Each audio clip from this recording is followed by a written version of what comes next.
Hello again, everyone. Today I wanted to do a little bit of a flip through. This Fountain Pens of the World book I actually got for Christmas, and I just wanted to do a little flip through because it's such an interesting, neat book. So this one is actually one that I purchased secondhand through Amazon. And I think it was a return to a bookshop where someone was complaining about a ding somewhere in the book.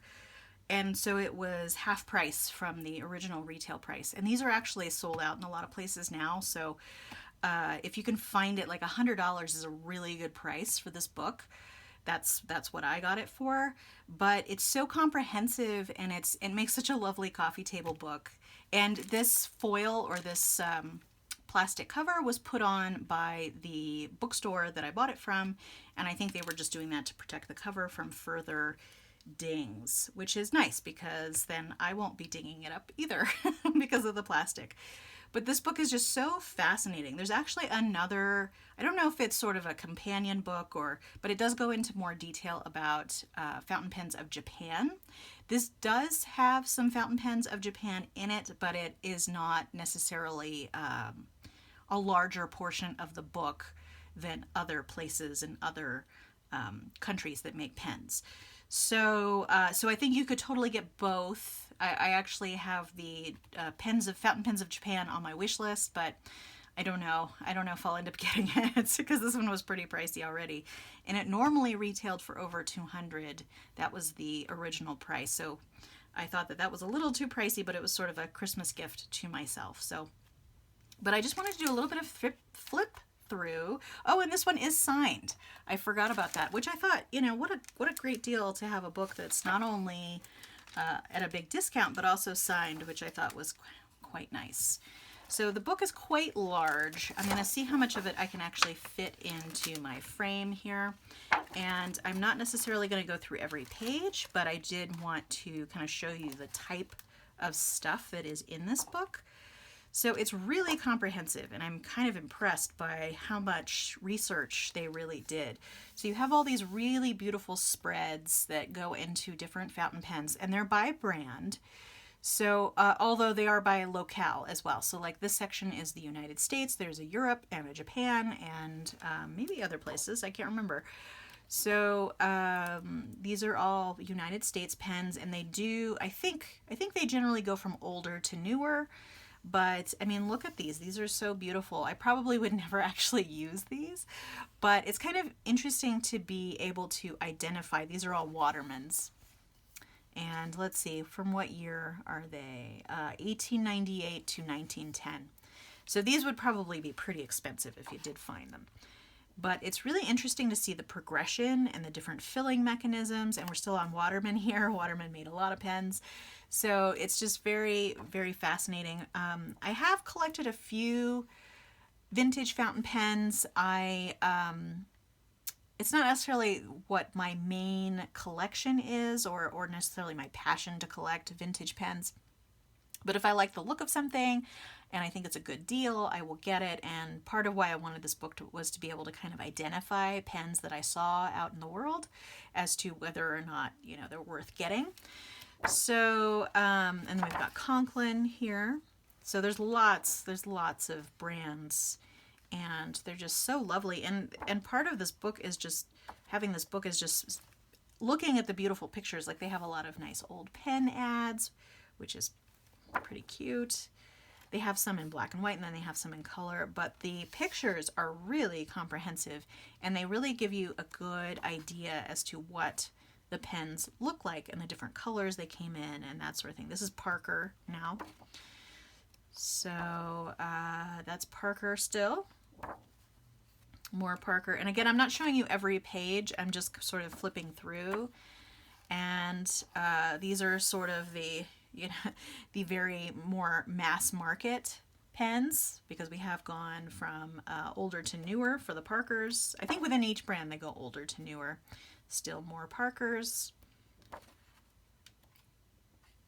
And now we've hit Schaefer. Oh, and this is like one of the most fascinating parts of this book. If they were able to find the the little patent applications for the pen, they've included the illustration, which is just so fascinating to me because it shows you how it works and how the mechanism works. So I really like that as well. Because I'm kind of a tinkerer and I kind of like to know how things work. And then more Schaefers here. I actually have a little Schaefer that looks like this one here, but it's kind of in bad shape, and I'm wondering whether I can try and fiddle with it myself, or if if I will need to see a specialist for that one. Yeah, I was trying to see if there was a little diagram for those, but no. I think they're all vac fill here. So let me... Seems to be a little bit more beneficial to give you the top of the page.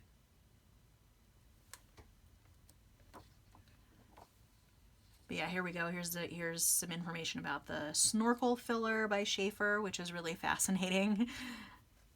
And it's so interesting to see what different kinds of mechanisms sort of developed over time. Because I think, you know, convenience became more and more important as pens got older. And then they have these little drawings, these technical drawings of some of the pens.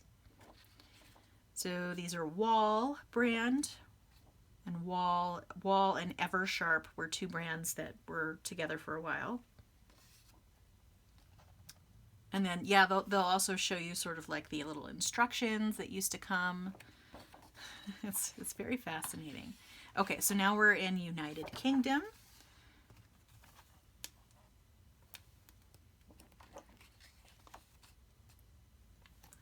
And this is actually a brand I'd never heard of before, De La Rue. I had not heard of them. And maybe they're no longer in existence, which may be part of it. Maybe Todd, I've definitely heard about Maybe Todd. I have a little vintage Maybe Todd that's super cute.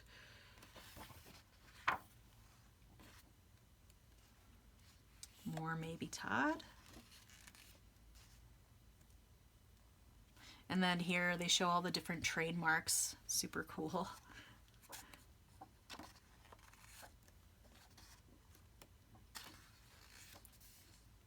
And again, I don't know that I've ever heard of Valentine Wytharth. White Wart. I don't even know how you say that. Yeah, and then some brands were made both in the United States and places like the UK, so like Parker Dual Fold. And this talks about the history. I mean, it talks all about these pens and the pen brands, which is really interesting to read as well. Oh, and this is kind of interesting. It shows you the different nibs that they had and how they would write. Showing you that old-timey handwriting. We're still on Parker here. Oh, now we've moved on to Germany. So Kaweco. So many beautiful old Kawecos. Osmia, which I had not heard of, but they look beautiful. Faber-Castell. Rotoring. Yeah, and Lamy. So they even have the more modern pens in here.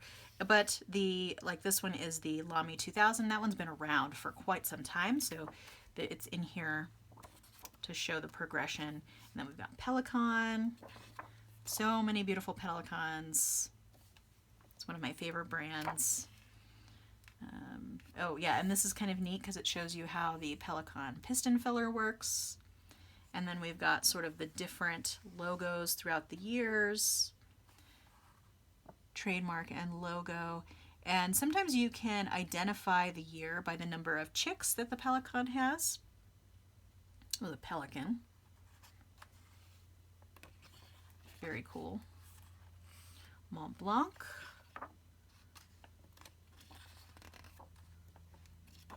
One day I will get a Mont Blanc. I think I would rather have a vintage Mont Blanc than a newer Mont Blanc, just because I've heard that they do tend to write better, but that's just based on a lot of browsing. Okay, so now we have pens from France.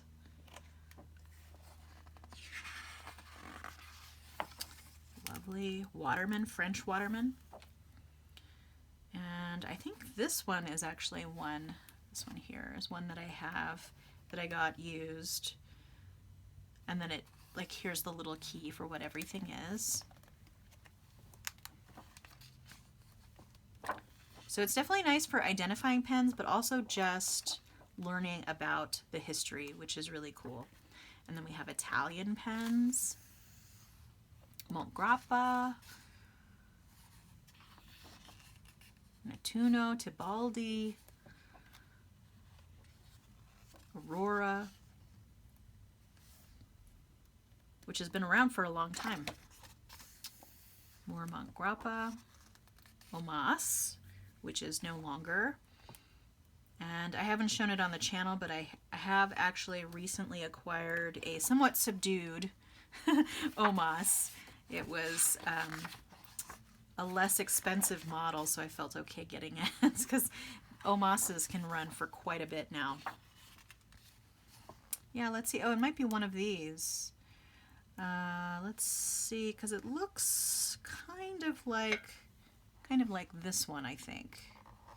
Let's see. I'd have to count back, so I won't do that. That'll take too much time. But the one that I got looks like this. It has this scrolling here, and the same pattern on the nib. So I would say that that's probably the one I have. Actually, look, 1, 2, 3, 4, 5, 6, 7, 8, 9, 10. 2, 3, 4, 5, 6, 7, 8, 9, 10. Yes. So this is the Omas Extra. Although it was sold as an Extra / Milford. So it might be a different model, but that's what it looks like. Someday I'll show it. Yes, and I think that these are probably... Oh, this might be it, actually, because I think I do have a duotone nib. Yeah, Almost Extra, because it does say Almost Extra on it. Cool. But yeah, when you get into the more beautiful designs, it's getting out of my price range there. Okay, and then we have the Netherlands. Let me put this down a little bit.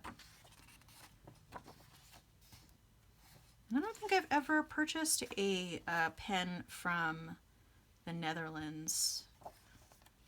And here's Belgium. There are some pretty good quality pens now that people are really going crazy about from Belgium. Let's see. Oh, and so then we've moved on to Japan. So I think the rest of this book is Japan. So see, as far as sort of a segment of the book, I mean, I think it's totally, here we have Japan starting here. And I totally see how you could have an entire book devoted to Japan because they have so much history with fountain pen making and so many different brands. So, but this does have quite a bit in here as it is. Yeah, and these lovely posters are so cool.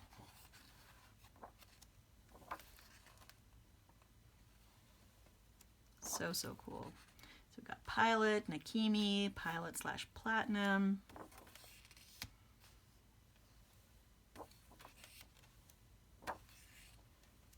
And there's more pictures here and not as many long descriptions, probably partially because of that other book that's out there. But you definitely get a lot of really beautiful pictures of the pens. Sailor.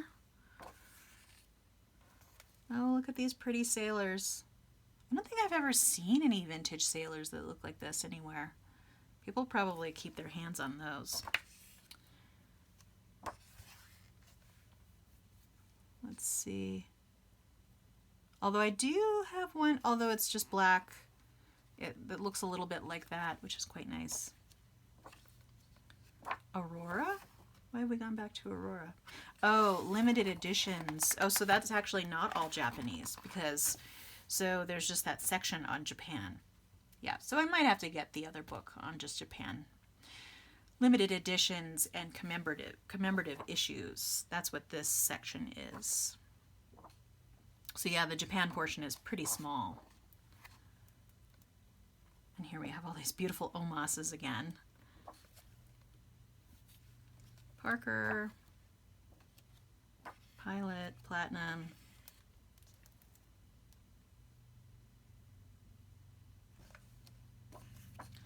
materials and techniques. So this is pretty cool. It talks about different materials that are used.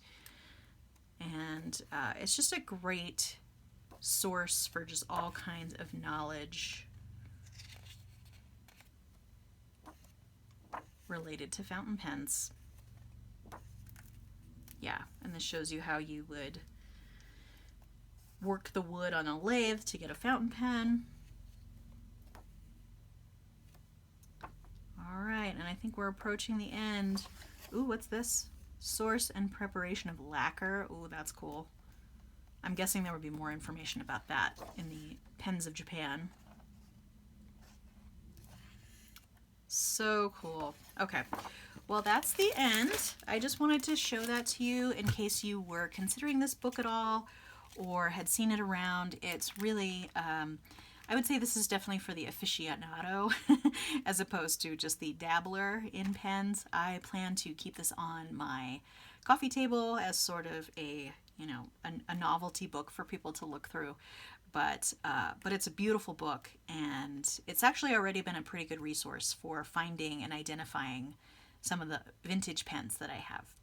All right, well, that's all I had for you today. Feel free to subscribe to keep track of future videos. And if you enjoyed this video, give it a like. I haven't done any, I think this might be the first book flip through that I have done. So if you'd like to see more, just let me know. All right, hope to see you next time. But in the meantime, have a great day. Thanks so much. Bye.